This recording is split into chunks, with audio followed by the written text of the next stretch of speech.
Salut la compagnie, j'espère que vous allez bien. Nous sommes toujours dans les halls de l'EICMA 2025 Eurofire à Milano. À Milan du coup forcément. Et du coup là je suis devant un stand d'un constructeur qui pour beaucoup de personnes soit n'a jamais rien dit, soit avait disparu tout simplement. Une marque qui a fait des machines assez exceptionnelles, des motos vraiment d'un calibre et d'un niveau ultra élevé, pas pour le commun des mortels en termes de prix clairement, mais qui a été ressuscité, qui est revenu à la vie récemment. Cette marque les amis, c'est le britannique Norton. Nous sommes actuellement sur le stand d'une marque qui revient presque d'entre les morts tel le Phénix et avec des propositions, mais vous n'êtes pas prêts, mais vous êtes vraiment pas prêts. Alors il n'y a pas beaucoup de machines, clairement, ils reviennent, donc ça a toujours été une marque qui n'a pas fait énormément de motos, Norton. On va regarder ça, vous allez voir qu'il y a des trucs très intéressants. Et voilà, abonnez-vous à la chaîne, c'est tout ce que j'ai à vous dire. Meilleur soutien que vous puissiez m'apporter. Je ne vous fais pas patienter plus longtemps. Norton, l'EICMA 2025, let's go. Alors, on commence sur déjà un stand qui est très joli. Ils ont fait les choses bien, ils ont mis les petits plats dans les grands. Et on commence avec cette proposition de la Atlas, qui est vraiment là un trail qui se veut polyvalent, avec une machine équipée donc d'un bicylindre parallèle de 585 cc. Donc on est sur une moto qui va être très utile pour les personnes qui veulent une machine polyvalente avec, regardez juste, ça on va y revenir les amis, cette dalle gigantesque de 8 pouces, on va y revenir. Regardez un petit peu ici les commodos. Alors on voit qu'en termes de finition c'est pas mal, mais c'est un peu standard constructeur chinois. On n'est pas encore sur les mêmes finitions qu'on a sur les marques principales japonaises.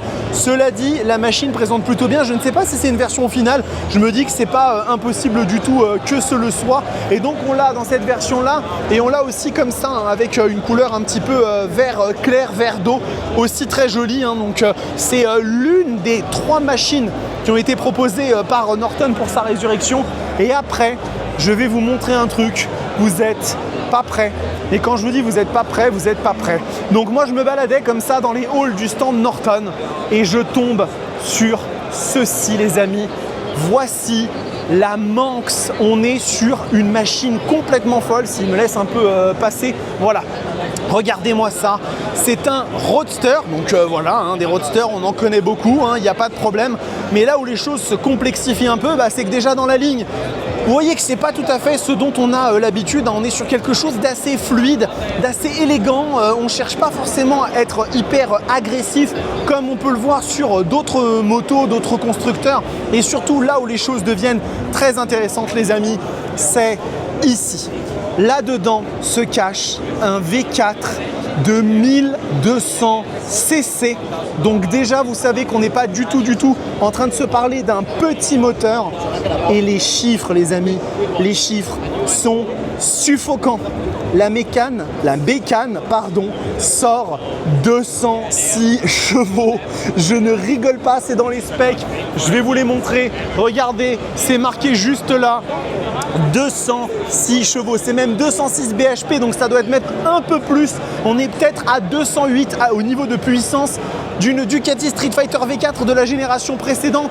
C'est hallucinant, le niveau de finition est très bon. Regardez un petit peu ici, on a du monobras sur la machine, c'est vraiment très cool. L'écran, c'est pareil, c'est le même, je vais vous montrer, c'est cet écran tactile 8 pouces, donc qui est immense, qui garantit déjà un gros niveau de technologie sur la machine.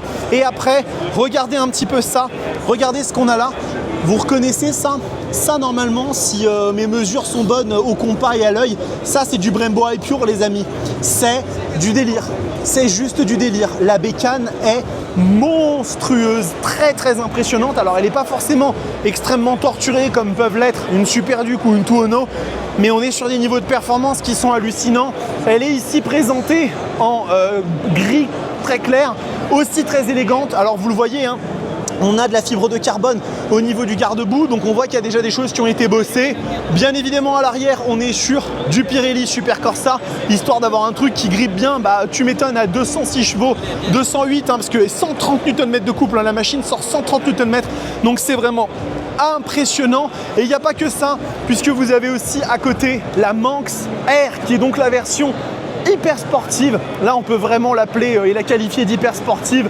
Au niveau de la position, vous le voyez, on est sur quelque chose qui est quand même assez radical, hein, avec des demi-guidons qui sont en dessous du tête de fourche et qui vont promettre à la machine une expérience extrêmement incisive.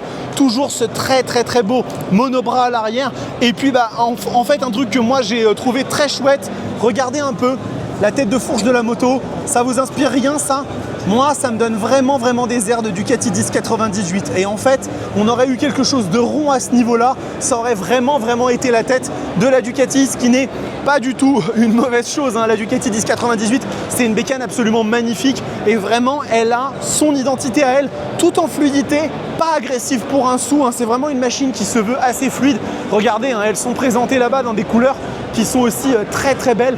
Là, dans une espèce de bleu-violet, hein, qui lui va vraiment à ravir. On voit qu'ils ont mis de la fibre de carbone un peu partout. Là, on est sur de la jante carbone. Ça doit être de la Rotobox Belette à mon avis, hein, ou un truc du genre, parce que je reconnais les designs de chez Rotobox.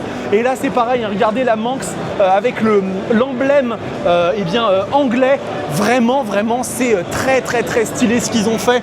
Et je suis choqué, je suis secoué par les niveaux de performance. Alors bien évidemment, Norton avait déjà ce moteur-là à l'époque, mais revenir comme ça et proposer des machines aussi incroyables, c'est vraiment très louable de leur part. Regardez ici, hein, pour terminer, on a aussi des Atlas qui sont présentés avec la version GT. Donc j'imagine que la version GT, on est sur quelque chose d'un petit peu plus orienté route, hein. On le voit avec les pneus, les jantes qui sont dans des dimensions un peu plus petites. Bien évidemment, hein, il faut aussi des machines qui parlent à un plus grand nombre, qu'on peut vendre en plus grande quantité, parce que si vous ne faites que des bécanes qui font 208 chevaux et qui sont l'équivalent de Rolls-Royce et compagnie, vous n'arriverez pas à survivre, hein. On en a connu des marques qui ont un peu coulé à cause de ça.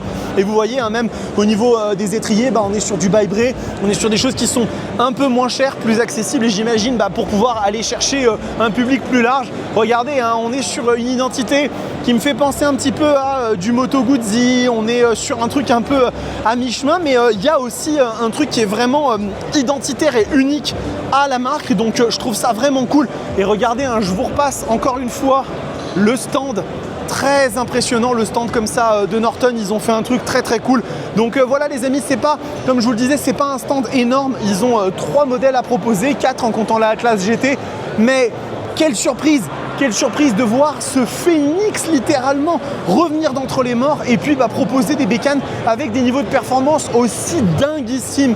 206 chevaux et 206 BHP, je chipote, mais on doit être plus proche des 208, 209 normalement, hein, parce que le BHP en converti en chevaux, c'est normalement un peu plus élevé. Bref, je suis totalement secoué par ce que j'ai vu, hein. Vraiment, ça valait le coup de venir chez Norton. Je ne m'attendais pas du tout à ça. Je pensais qu'on allait voir des bécanes aller à 130, 140, 150 chevaux, ce qui aurait été cool, hein, parce que Norton ont toujours fait des machines assez dingues et très belles. Mais là, 200 chevaux plus. Mais ils viennent directement de se placer parmi les machines les plus puissantes de la planète. Maintenant, il faut vraiment croiser les doigts pour que la fiabilité soit là, l'approvisionnement soit là, le réseau soit là. Ça fait beaucoup d'étoiles à aligner. Mais on leur souhaite le meilleur, hein, parce que ce qu'on ne peut que souhaiter pour le monde de la moto, c'est qu'il y ait le plus de marques possible, qui créent de la concurrence, qui créent du choix aussi pour les clients. Et c'est vraiment ça qu'on veut, les amis. Donc voilà.